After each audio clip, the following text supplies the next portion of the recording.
Hey everyone, my name's Mary, and I'm here to give you today's behavior break. I work with the Arkansas Behavior Sports Specialist Group, and I currently serve the Arkansas River Educational Co-op area. Today, during our behavior brain break, we are going to talk about the SIM form, or the Student Intervention Matching Form.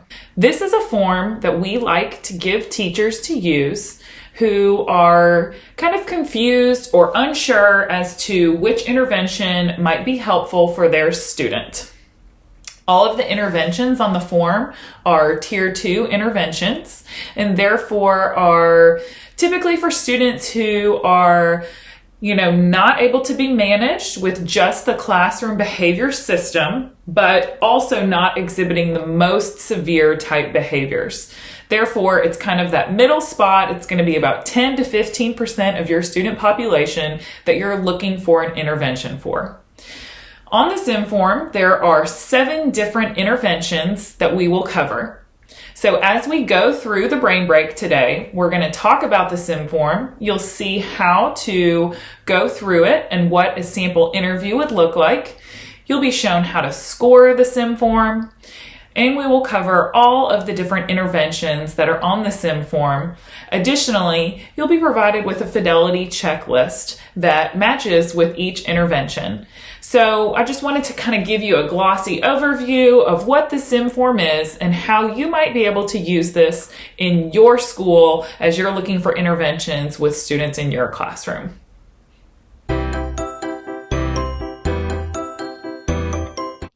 Okay, everyone, this is what the Student Intervention Matching Form looks like. There are 2 pages of questions, 21 questions total, and then there is a page that allows you to score. Each question is answered by a Likert-style rating scale, ranging from a 3 being very true to a 0 being very untrue. Additionally, it allows the rater to answer don't know for either the option of not knowing how the student would respond and or not knowing what the question is asking. As you go through the questions, you will see that there are initials at the end of each question, and those initials indicate the intervention that it is asking about. So for instance, on number 1, the item asks, school has a good relationship with the student's parents, and then it has the letters SHN. If you flip to the scoring page, you will see that the letters SHN refer to the school home note system. And you can additionally see what items correspond with each intervention. So as you can see, the 7 interventions and their corresponding items are located on the scoring page. If you were to provide this to a teacher and or complete this yourself, you would want to be certain and read the instructions, and then be sure and keep the student in mind as you go through and complete the ratings. Although the option of don't know is extremely helpful, it is important to note that if you do have several questions that are answered don't know, that might not be a very valid form, and you might want to find a rater that has a little bit more information or is able to answer all of the questions on the form. All right, now let's talk about how to score the SIM form. If you look at the SIM scoring sheet page, you will see in the left-hand column, it lists all of the interventions. In the middle column, it lists the item numbers that correspond with each intervention. And in the right-hand column, it lists sum total. And that is where you are going to total up the number that corresponds with each answer for that intervention. For instance, school home note includes the items number 1, number 6, and number 13. So to find the score for school home note intervention, you will find the score for number 1, the score for number 6, and the score for number 13. Add them together and place the total in the score column. You will do the same for every other intervention, and then you will figure out which numbers are the highest. As you can see on the top of the scoring sheet, it also states that any intervention that has a score of 6 or higher is likely a good intervention for that student. If there are more than one interventions that has a score of 6 or higher, then you are going to have to consider which intervention has the best contextual fit. When we are talking about contextual fit, we are talking about which intervention fits the function of the behavior the best, fits that student the best, and fits the environment the best. Since you as the teacher are likely going to be the one putting that intervention into place, something for you to consider is which intervention are you the most comfortable with, and do you feel like you will be able to implement the most appropriately?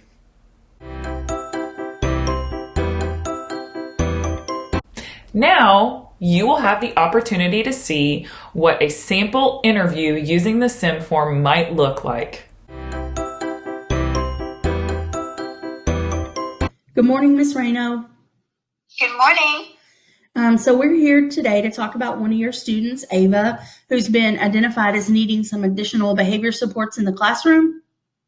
Yes, that's correct. Excellent. Okay, so what we're going to do today is walk through the SIM form, which is the Student Intervention Matching Form. Basically, you're going to tell me some information about Ava that's going to help us choose an evidence-based intervention that might be most effective for her. Okay, so I'm going to run through a series of statements, and you're going to rate each statement based on how true it is or how accurately it describes Ava as you know her. So the scale that you're going to use is from 3 to 0.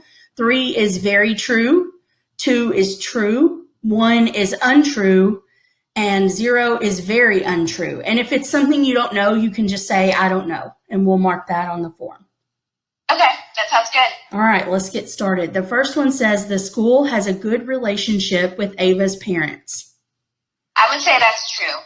Excellent. Ava seeks and likes attention from adults. I would say that's very true of Ava. Excellent. Ava is rejected or isolated by peers. No, that's very untrue. Very untrue. She is eager to earn rewards or access to privileges. I would say that's true. That's most of my students, so yes, that's true. Yeah, right. Ava's main problem is disruptive behavior in the classroom to get out of doing the work. No, that's untrue. Untrue. Mark that down. Her parents are open and willing to collaborate with the school. Yes, that is true. True. Perfect. Ava tries to do better socially and emotionally, but does not have the skills to do so. Oh, that's very untrue of Ava. All right. Ava can only work for so long before she's escaping and being off task. No, that's untrue. Untrue. Excellent. Ava could benefit from having a positive adult role model outside of the home. Yeah, I would say that's true. True. Okay, great. Ava lacks self-management and needs constant reminders to stay on task. No, that's not true. So untrue? Right, yes, I would say untrue. Excellent. Thank you very much. All right, our next question. Ava withdraws from social situations and spends most of her free time alone. No, that's very untrue. Ava has lots of friends. Okay, that's good. Ava's problem behavior happens frequently throughout the day. No, I would say that's untrue. Untrue. Okay. Ava is unaffected by school-based disciplinary consequences such as reprimands or removal from class. No, that's untrue. She responds to those. Okay, good to know. Ava has difficulty coping and adapting to challenging situations. No, that's untrue. Untrue. Okay. Ava's academic skills are low, and as a result, she frequently takes her own breaks during instruction or learning. No, that's untrue. Untrue. Okay. With the right incentive, Ava's behavior is likely to improve. Oh, definitely. Very true. I would say that's for most students. So I would say very true. Great. Ava could benefit from starting the day off on a good note and ending the day with praise or feedback. That's true. Okay. Ava has difficulty concentrating and staying focused until the task is complete. No, that's untrue. Untrue. Okay. Ava gets upset and frustrated easily and becomes angry or shuts down. No, that's untrue. Untrue. Ava could benefit from having others say nice things about her. I don't really know. Okay, we'll mark that one down as don't know. Thank you. Ava can behave well when she wants to or if the appropriate incentive is available. I'd say that's true. Yeah. Be true. Okay, great. Thank you so much, Ms. Reno. So we'll do some scoring of your responses, and then we'll get back together and discuss what sort of interventions we might want to put in place for Ava. Okay, that sounds great. Okay, guys, now that we have covered what the SIM form looks like, how to score it, and how to identify which intervention is most appropriate, we're going to talk about what those 7 interventions are. Let's first just start by listing the interventions. The interventions that are on the form are school home note, behavior contract, self-monitoring, check-in, check-out, positive peer reporting, class pass, and small group social emotional training. The first one that we're going to talk about is school home note. As I go through each intervention, you will also see some sample documents and a fidelity checklist. The sample documents have been created by the Arkansas Behavior Support Specialist Group. You will have links to all of these documents at the end of this. Additionally, a fidelity checklist will be provided for you. A fidelity checklist is a checklist for you to go through as the implementer of the intervention to make sure that you are implementing the intervention with fidelity. And what we mean by fidelity is that you are implementing it accurately and appropriately. There are a list of items on each checklist that you will be able to go over and determine, am I doing this or am I not doing this? It will also just give you things to consider as you are putting that intervention into place. The school home note is exactly what it sounds like, you guys. It is a communication system between the home and the school, and it allows a student to be reinforced in the home environment for behaviors that they exhibited in the school environment. This is going to be extremely helpful and beneficial, especially for those elementary age students who still have those really close relationships with their parents. Some of the other benefits of a school home note is that it's going to allow that communication to strengthen between the home environment and the school environment. It's going to loop that parent in on the intervention and make them feel like they are really a part of the process, because they are a part of the process. And then it's going to allow parents to help share information that's happening in the home and might be potential setting events for things that are happening in the school environment. Here is an example of a school home note that we have created. As you look at the form, you can see that there is a section that the teacher completes where it records goals, and it allows the teacher to mark if the goal was met or not met that day. Additionally, there is a portion that has teacher notes, which allows teachers to write notes at the bottom that parents will be able to read.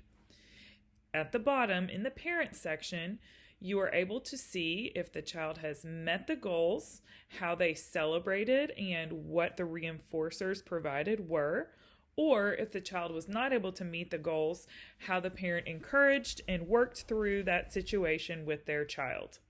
Additionally, there is another portion that allows parents to provide notes, and then they can sign and date, letting the teacher know that they did see this form. Here is a fidelity checklist that goes over the school home note intervention. On the checklist, you will see that it goes through things such as Did you schedule a meeting with the parent? Did you define appropriate behaviors? Were you able to develop a school home note? And then were you able to meet with the parent? There are more details provided on the checklist. Let's talk about a behavior contract. A behavior contract is exactly what it sounds like. It is a contract between the student and the teacher or the school as a whole. It is going to be a written document that is going to have several very important parts that are included in it. Some of those things that need to be specified are what the expected behaviors for the student are, what the positive and or negative consequences are, and what is the time frame of the contract.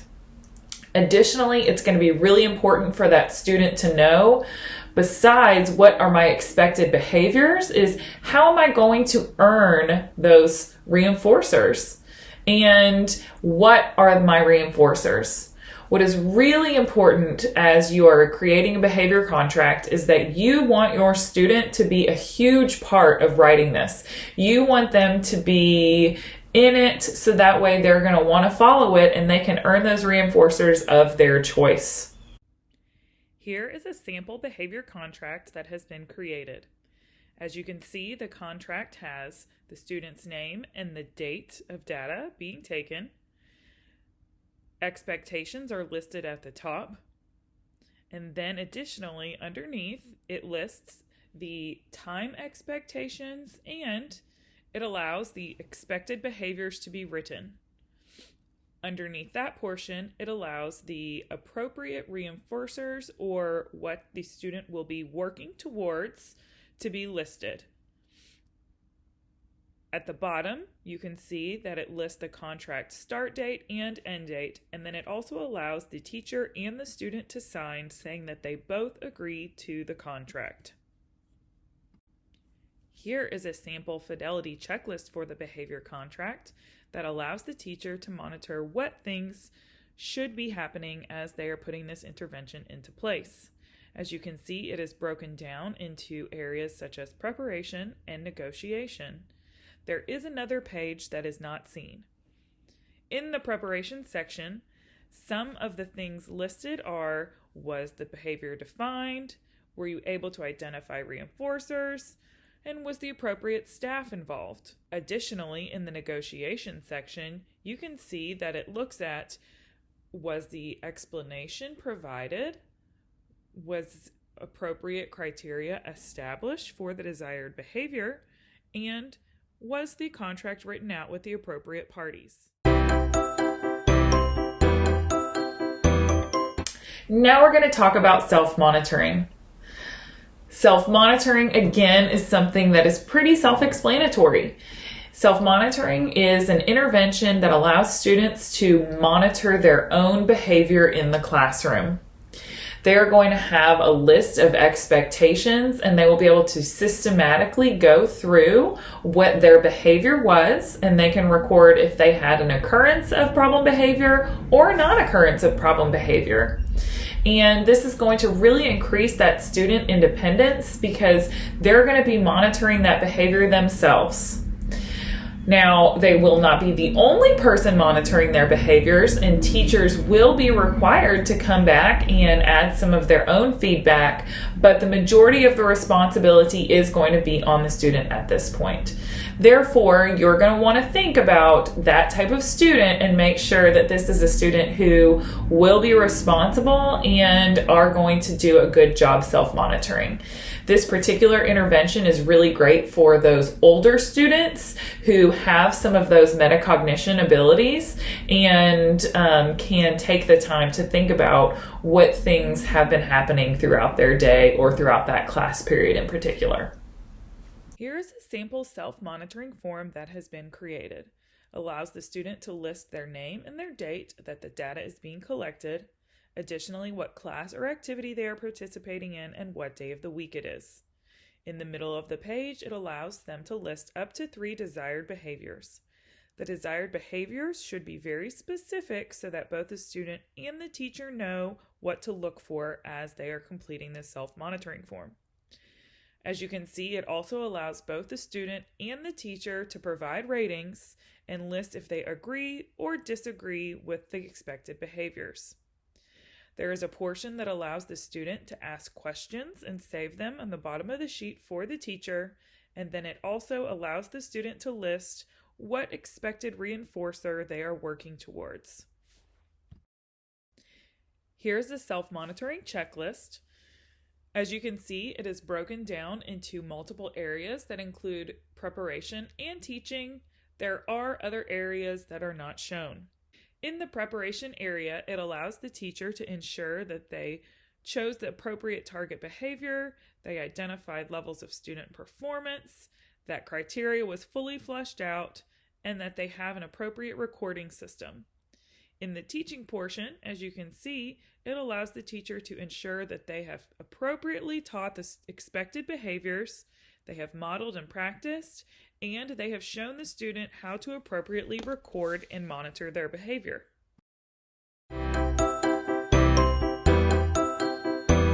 Now let's talk about check-in and check-out system. With a check-in and check-out behavior system, a student is going to check in and determine what are my expectations for the day, what are things that I need to do in this class, how am I going to earn my reinforcer, and then they're going to check out after the end and they will find out, how did I do? Was I able to earn my reinforcer? What types of behaviors did I exhibit? What should I have done differently? And then it's going to allow for a dialogue between the student and the teacher to kind of just have a really casual conversation and discuss what really positive things happened and then potentially what things happened that need to be improved upon in the future.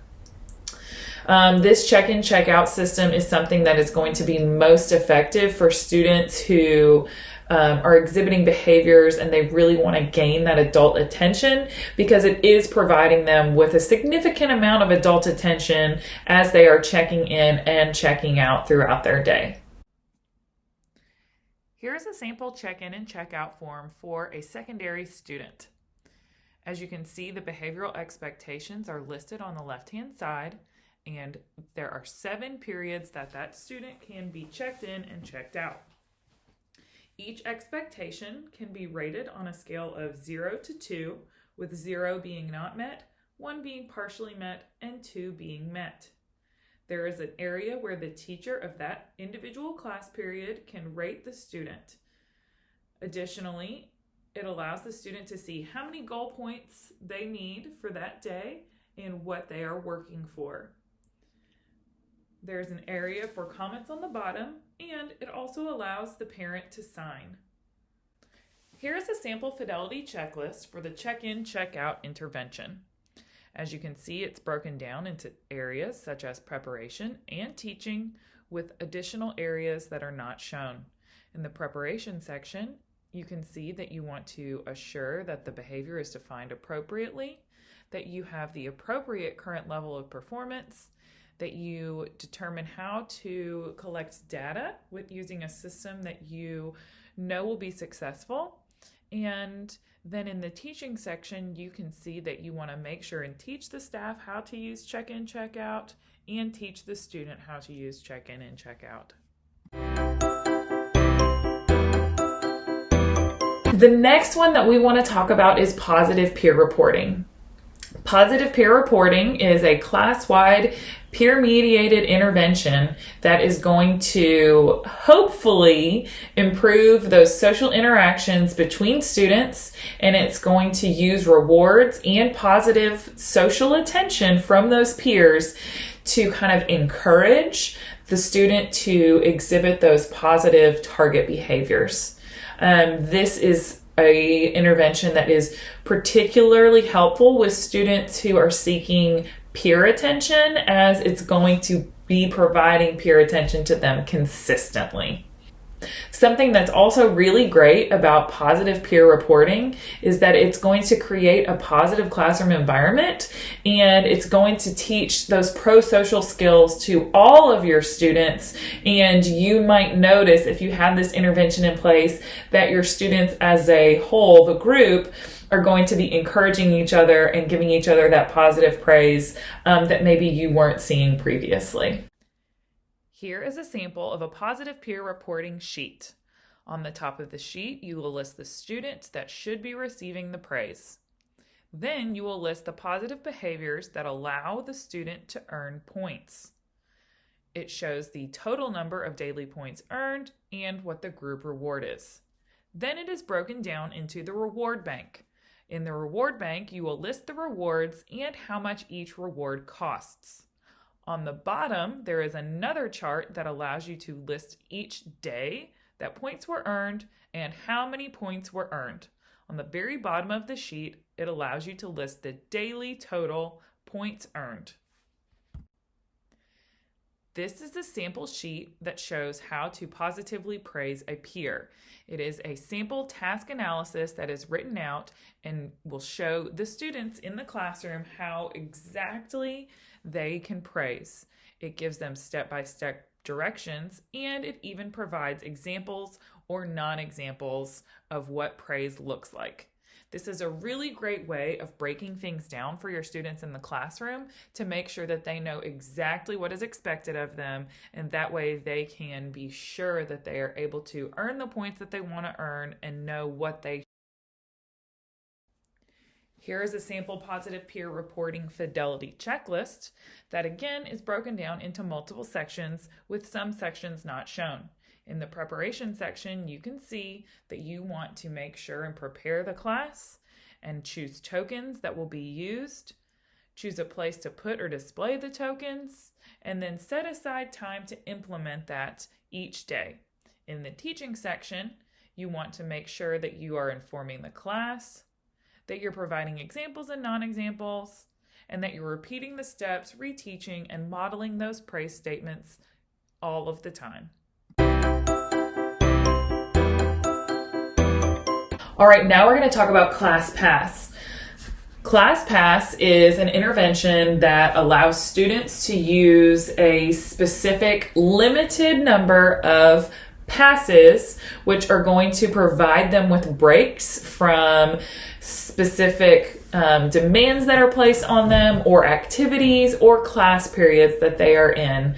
This is particularly effective with students who are exhibiting escape-maintained behavior and are looking to remove themselves from non-preferred activities or people.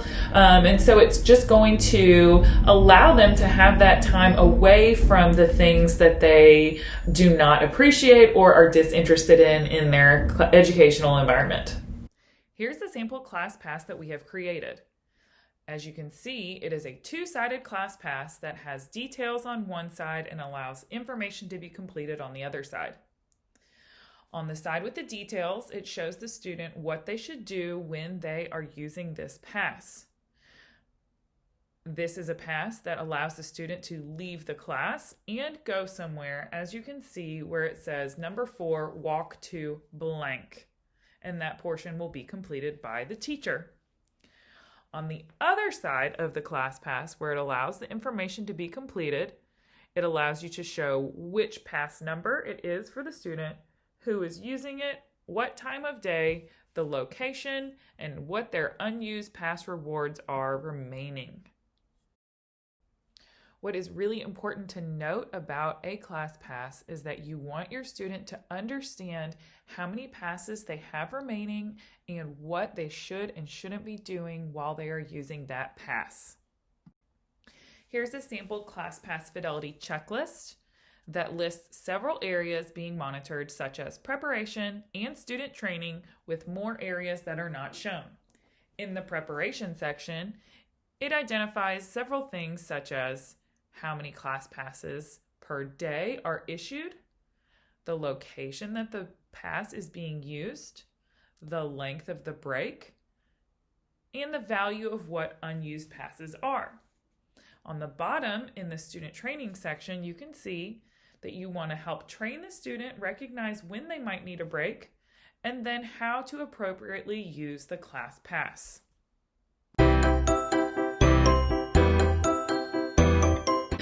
Lastly, we are going to talk about social and emotional learning. Social and emotional learning is a concept by which students and adults manage their emotions, their behaviors, and their expectations of how to be socially appropriate in their environment. And so with social and emotional learning, students are going to get expectations of how to interact with others, and they're also going to be able to learn how they want others to interact with them. This type of intervention is extremely beneficial for students who are lacking in their social skills and potentially need more help with those communication abilities. Because the nature of the social emotional group learning intervention is a little bit different than the others, we have not developed any specific forms. However, we do recommend that you visit the CASEL website, and CASEL stands for Collaborative for Academic, Social, and Emotional Learning. Additionally, as you can see in this graphic, there are several areas of focus for social and emotional learning, including self-awareness, self-management, responsible decision-making, relationship skills, and social awareness. More information can be found at casel.org.